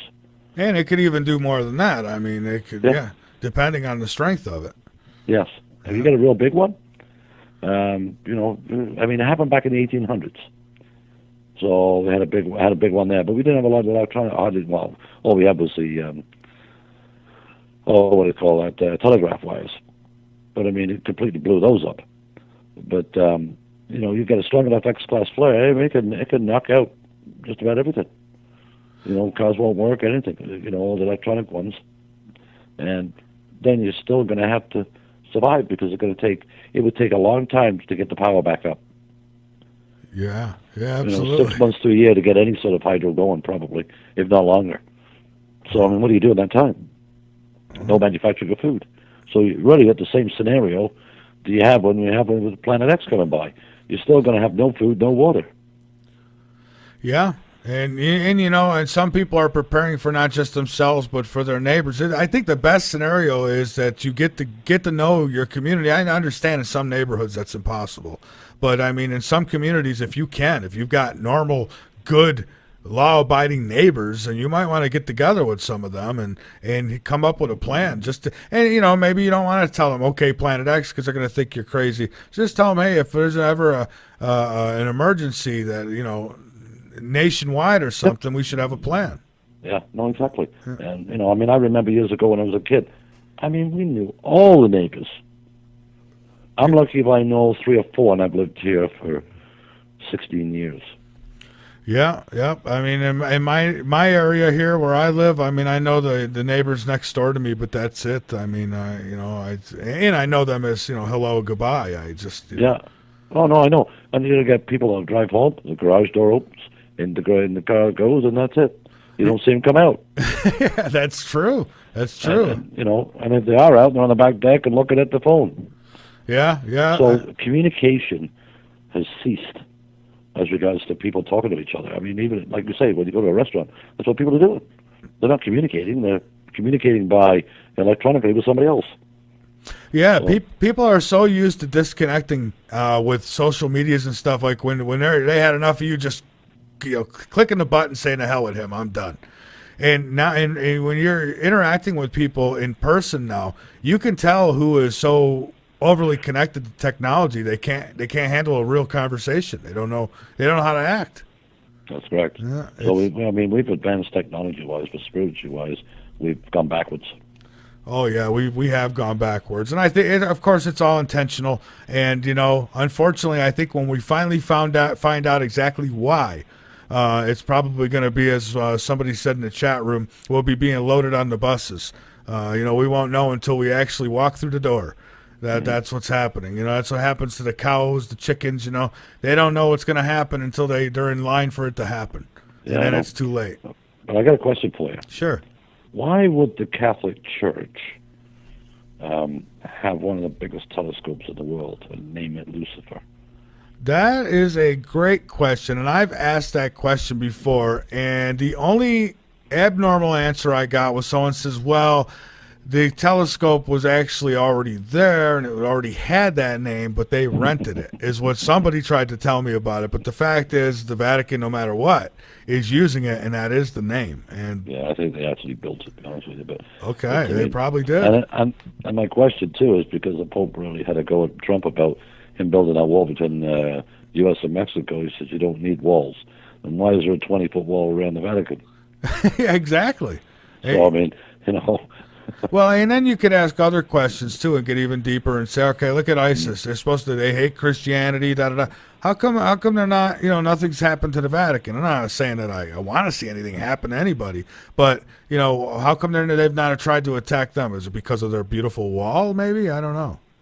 Well, I think again, all that ISIS and all that stuff is a bunch of hype, and I mean, I think they're real, but I think they're controlled. And they're a paid army. They're a paid army, and Obama, I think, is the head of it. Yeah, because when you see Americans getting decapitated or potentially being decapitated, I mean, the America I remember would be marching right in there and just going nuts and just wipe them out. But I don't see that. No, exactly. It's all, and boy, when Trump mentions about, well, we just got to wipe ISIS right out. That's you get Obama and Clinton and these people. They get angry. They start getting responsive. Like, he just doesn't know how it works. You can't just go in there and do that. Yeah, you can. Listen, if I'm president and you're cutting my people's heads off, I'm wiping you out. I ain't quick, too. It ain't going to be no games, no contracts to my buddies. No, just a well-prepared military that's going to just end it real quick.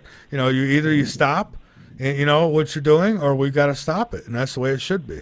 Right. So, again, my question is this being choreographed as a distraction from what's really happening? Because, when you see some of the videos, or one of the videos I watched was interesting, was the truckers taking food and supplies into these underground shelters. I've seen that too. 24/7, 7 days a week.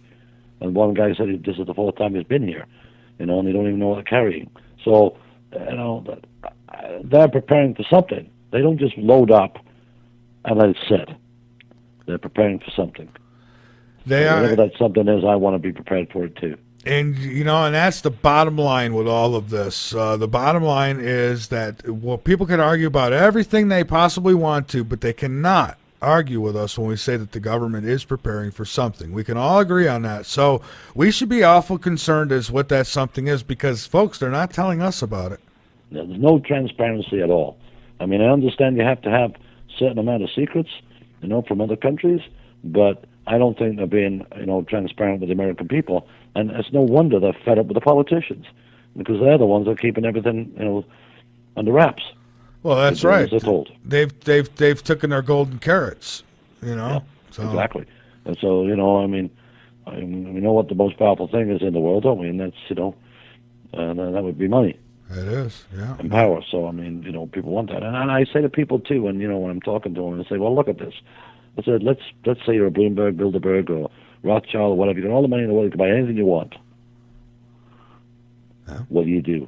What do you do for entertainment? Well, I guess if you put me in that predicament, I'd be doing everything I can to cure diseases, world hunger, making sure that we could advance into space and start colonizing other planets. That's, I mean, in a perfect world, if people like you or I were in charge, these are the things that would be happening. Yeah, well, that's because you're a nice guy. Well, right? You got to look at these people.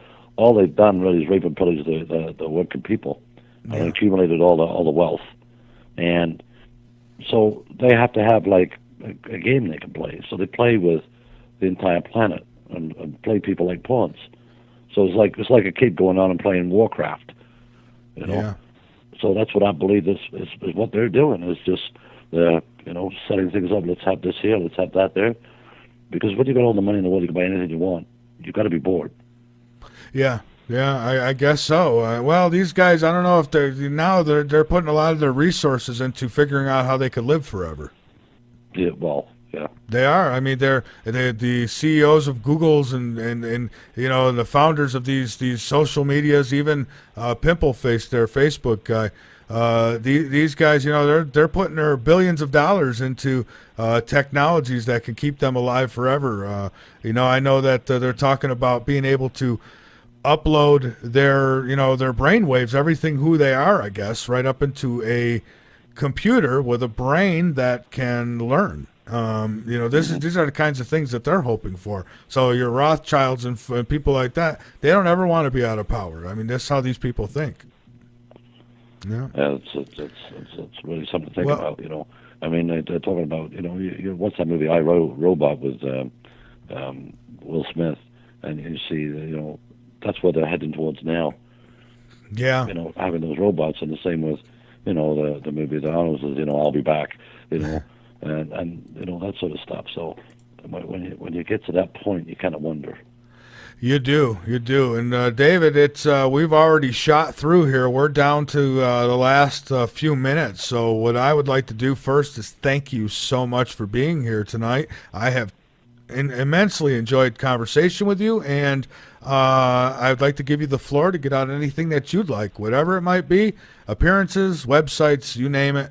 The floor is yours. Well, thank you, and I have to say that I've really enjoyed myself. This time has flown by. It has. And, and I really appreciate you having me on, and I'd love to come back any time. And I got to thank Brad at PlanetXNews.com.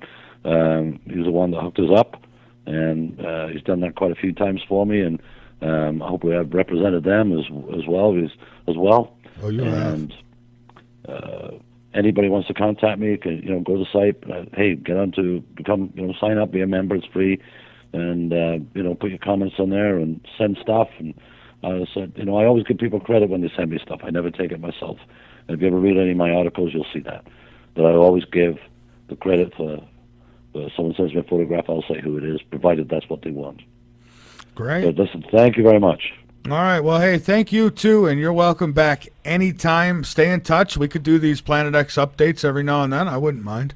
Sure. No, that'd be good, and, maybe we could do a little bit of UFOs, too, at the same time. Yeah, absolutely. Well, next time, maybe we'll get into that. We'll take a couple hours, and we'll just talk about that whole ordeal.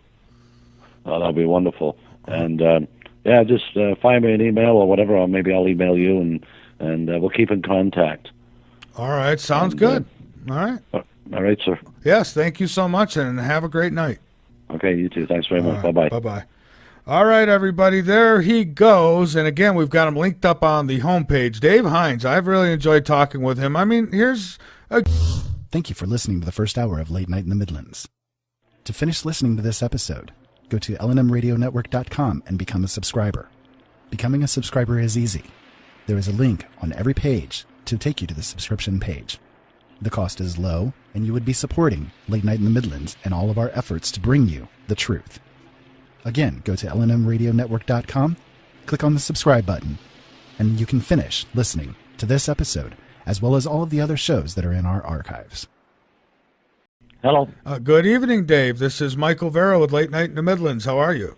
Good evening, Michael. I'm fantastic. How are you? I am doing just fine, and it's great to talk to you tonight. And I do thank you so much for taking time out to be with us.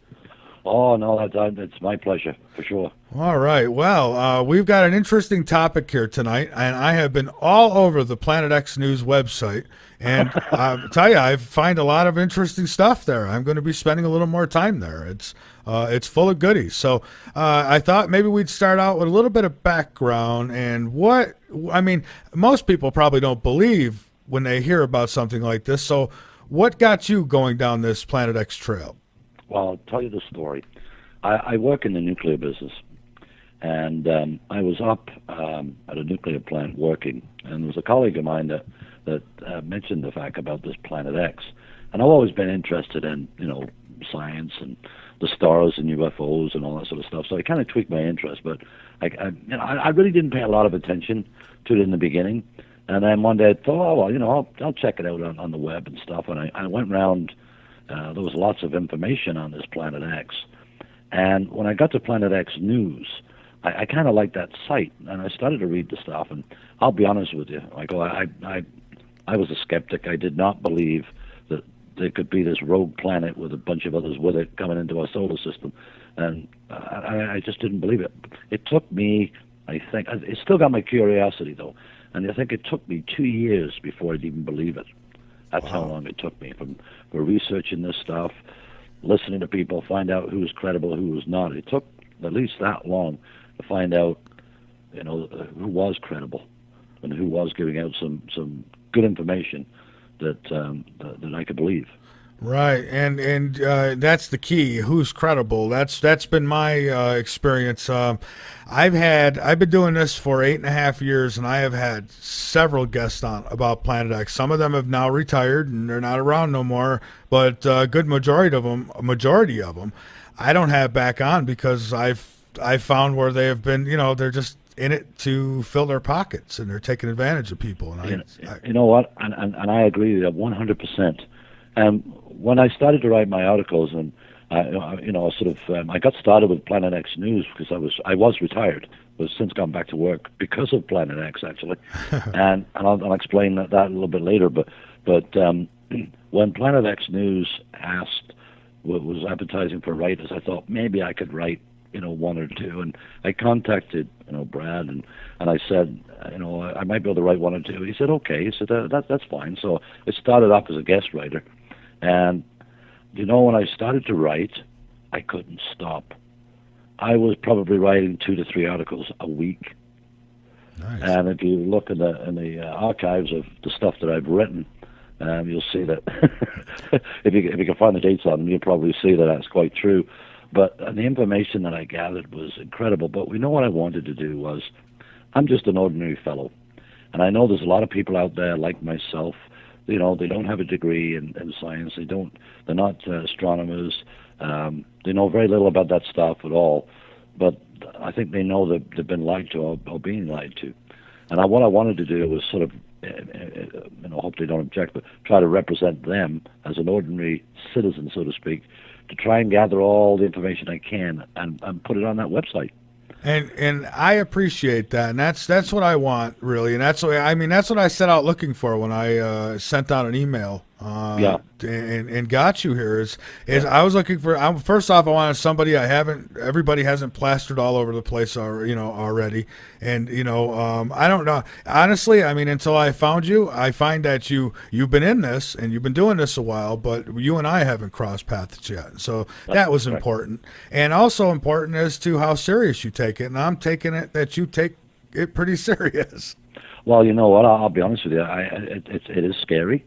And the people that I've spoken to, and I've spoken now to quite a few people throughout the world, and it really affects their families, them and their families. I was astonished that just how much it does affect people. It affects their marriage, their relationships, all this sort of stuff. Because you have one partner that really believes and wants to prep and protect his family, and then you have maybe the wife.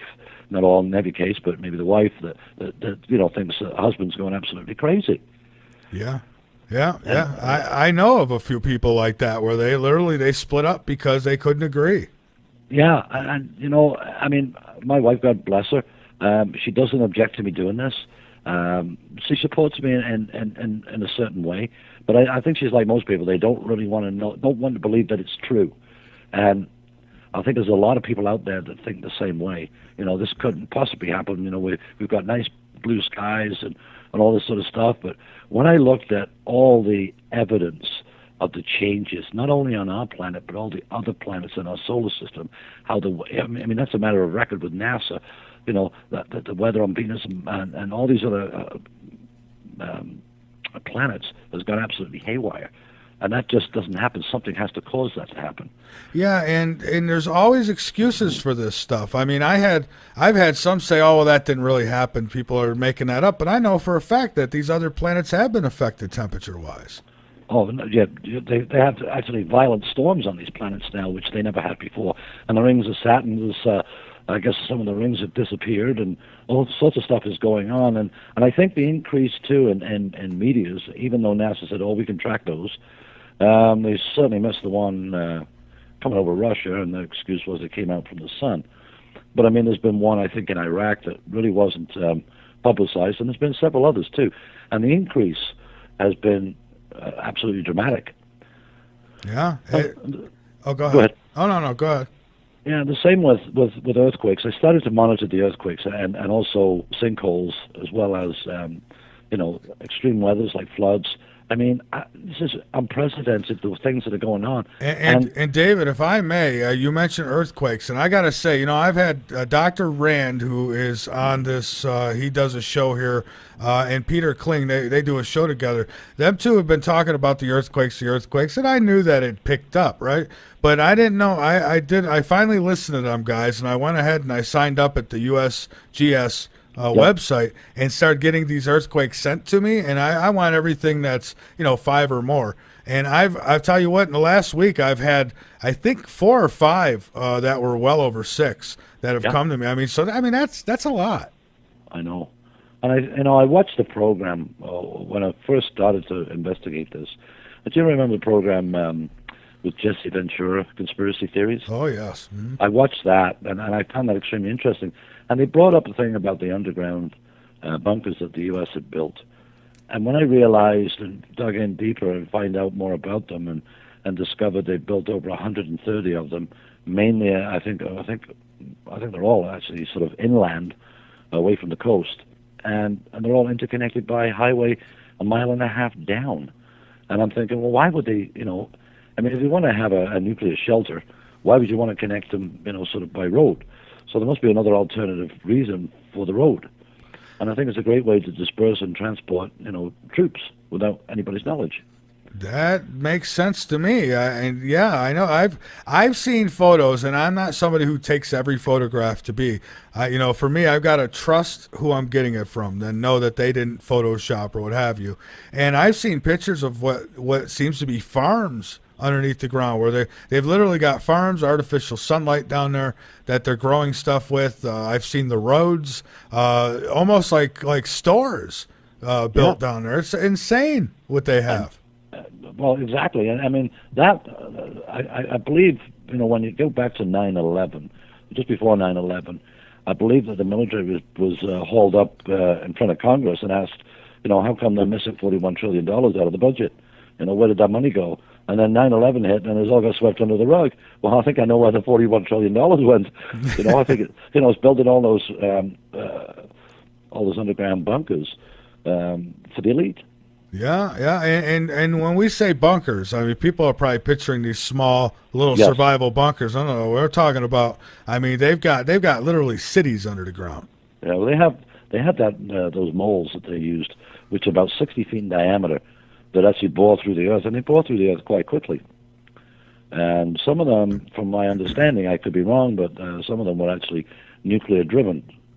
Oh, I wouldn't doubt that. Now, I've always thought this is what would be a good explanation for, people report hearing these rumbling sounds. I mean, what are these sounds? They say it sounds like trumpets playing or something. Yes. Yeah, I think that's probably what they were hearing, and these tremors that they'd get. Probably these bore machines underneath the ground. Well, that could well be. And the fact that, on that program that Jesse did was they discovered they had acres and acres of these 3-tier coffins out in the open. And, Jesse's obviously, was asking, well, what are they for? And as soon as he had that on TV, they all disappeared. They got removed. Yeah, so, that's I right. mean, if you've got a good explanation for them, why would you move them so quickly? So I found that very suspicious, and I'm finding a lot of things extremely suspicious. Yeah, well, see, I agree with you, and this is why I cover this topic, and I've covered this topic since the day I got into radio, because I remember back in 1983, in my science class, a science magazine, little paperback thing that they'd hand out once a week, and it was from NASA, and I remember opening that, and it talked about Planet X, discovering Planet X, and how they some satellite had gone out of orbit. I think it was a Russian satellite. They said kind of went off course a bit, and it caught this thing they said it just came into the solar system just enough where they were able to get pictures of it, and they made it sound like, hey, it could be Earth-like, might be trees and this. So I remember being excited about it, but I didn't know what it would turn into later. Later down the line, I start hearing about it, and it rings bells, and I say, hey, I heard about that Planet X. But now it's not, well, hey, there might be other people there. It's more, it's coming and it's going to destroy and destruct, and that it's done it before. And so, I've seen enough evidence to say it's worth not closing the door on. That's for sure. Well, and I agree 100%. And one thing I did notice, and I did write that in the article and ask other people if they could notice too, is like I was always very interested in UFOs as a kid. Yeah, me and too. Aliens, and I think this is going to tell my age, but I used to watch that thing called Flash Gordon. I don't know how old you are, but I remember it, but I'm not quite that old. But I've always been into the older stuff. I'm going to be 45 in August, so. Oh no, you're just young. But I watched this, and I'd be glued to the TV, and the special effects when I saw it like not so long ago, and I saw some of the clips and some of the special effects were so funny, but sparklers for the engine, and but I always used to watch the moon, look at the moon, and I don't know about you, but when you look at the moon, it always seems to have sort of a man's face in it. Yeah. And so I've studied the moon a little bit, and there is a very large crater on the moon called Tycho. I'm not sure whether you're familiar with that or not, but Tycho is one of the larger craters, which is visible with a pair of binoculars. And what surprised me was that I was looking at the moon one day, and I thought, it doesn't look right. So I got the binoculars out, and Tycho normally sits at the 5 o'clock position. That's how I remember the moon, the man in the face. It's just a little cockeyed, but it's there. And it had moved 90 degrees. And to the 8 o'clock position, I'm thinking, how can that be? Because there's no engine on the moon for it to make it move. It's not rotating, it's stationary, it's supposed to be there, solid, that's it, not move. But I've watched it move both ways, 90 degrees at times. You get a full moon and watch that, I think you might be surprised that you might be able to see that. And one of the things that really convinced me there was something going on out there. So obviously I started to dig deeper and deeper and find out more information. And again, it's from the people I think that are credible. And I've actually contacted one person. I'm not going to mention names because I don't want to, single people out. But I contacted one person who is quite well known, and I asked him a question and stuff like that. And the reply I got was not really what I expected. Let's put it that way. I'm more or less wasting his time. So, that disappointed me too, because people want to know things, and if we can't get that message out in an honest fashion, and give them the information, because I have conversations with people, and I try and blurt out in 15, 20 minutes, what I've learned. Right. But I've learned this: you cannot convince people in 20 minutes what took me 2 years to be convinced of. All you can do is make them aware, and then they're going to have to find out for themselves. That's right. My kids will sometimes, they're older, they're teenagers, but they'll sometimes come to me and ask me, Dad, what do you really think about this? And I mean, do you think it's BS or is it? And, I tell them, I say, well, do I think that you need to worry about it? No. Because, do I think that it's out there? I think that there's something's real to this whole thing, because there's been enough that's come up with it, through the years with this whole. So I tell them that, yeah, I think there's something out there somewhere, but nobody has been able to show me exactly where it is and exactly how long till it gets here. And until they do that, I'm not going to sweat it. So I try not to scare them with things like this and just tell them, hey, more or less find it interesting, research it yourself. I mean, see what you find and come to your own determinations on it. But